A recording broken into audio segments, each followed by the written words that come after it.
I have just gotten through a marathon session of sharpening a handful of chains, more than a handful of chains, with this Granberg grinder. I've spent several hours with this thing, and I have some thoughts about it that I want to share. I'll start with the pros. The pros of this thing are that it's relatively inexpensive. I don't remember exactly what I paid for it a couple years ago, but it definitely deserves a place in the shop. It's worth the shelf space to have one of these things. It works. It sharpens chains good. It's portable. You can keep it in your truck. You can keep it in your truck box. It runs off 12 volts, which is cool.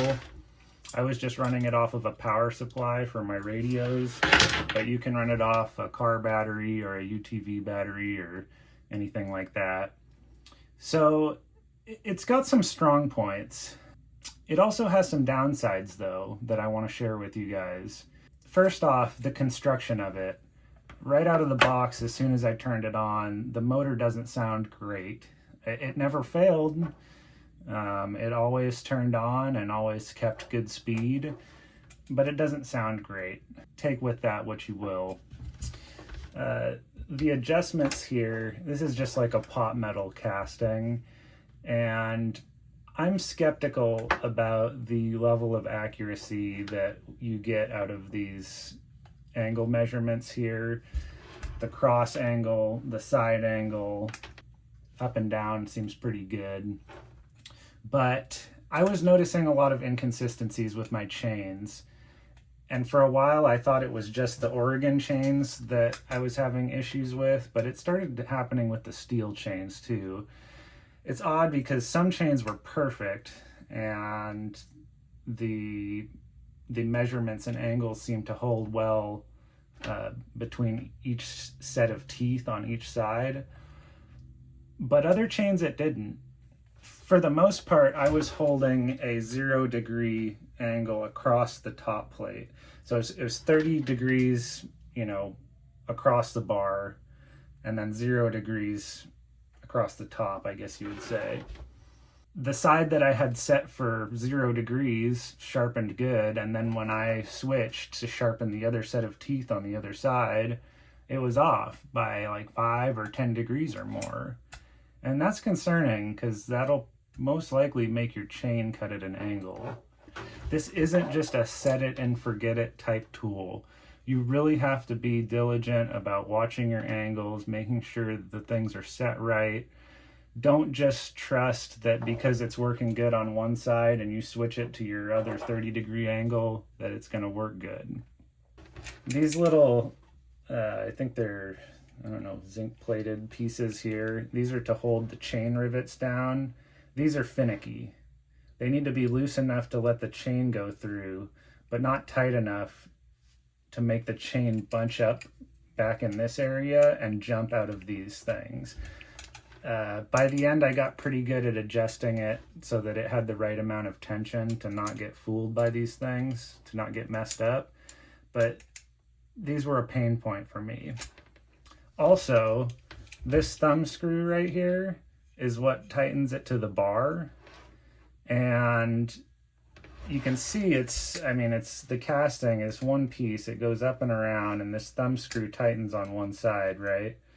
Well, depending on how tight you tighten this actually, you know what? Let me just show you. All right, so I've set this thing up on one of my Stihl bars, and I'm not sure if you'll be able to see it, but depending on how tight you tighten this thumb screw down, I was actually getting variations of probably 5 degrees or more, this way. So that's something that you got to pay attention to, because if you think you're getting a 0 degree grind, you might actually be getting a 5. I don't know if I can actually get it to do that. It seems like it's actually behaving now, which is annoying, because I was really battling with the tightness here. So this is like pretty loose here. If I tighten it up, I don't know if that'll show up on camera, but it was an issue that I was having. Anyway, All right, so we've talked about the inconsistencies with the jig, which I had higher hopes for. I figured with a jig sharpener, we'd be getting a little bit better accuracy. To be honest, I don't know how important accuracy or precision is on a chainsaw chain. I'm not a production faller. I'm an engineer by trade, so these little inconsistencies bug me, but they might not be super significant in the long run. So I sharpened many chains, probably 15 chains. There was 3/8 chain in there was 3/2/5 chain, there was semi-chisel, there was full chisel, there was ripping chain. I kind of did everything. And this seems to behave pretty similar across the board with all of those chains. The speed that this sharpens at is something that I wanted to talk about. And I wanted to talk about it in comparison to a round file, hand filing. To me, a file is a much better, more efficient way of removing material than one of these grinding stones here. Okay, these are what thread into this thing. So the best experience that I had sharpening chains with this thing was on chains that actually didn't need a lot of work. Just brushing up the teeth, taking out minor little inconsistencies, getting a good grind on it, good final grind on it. I had some really beat up chains in my stash that took me a long time to get through with this thing.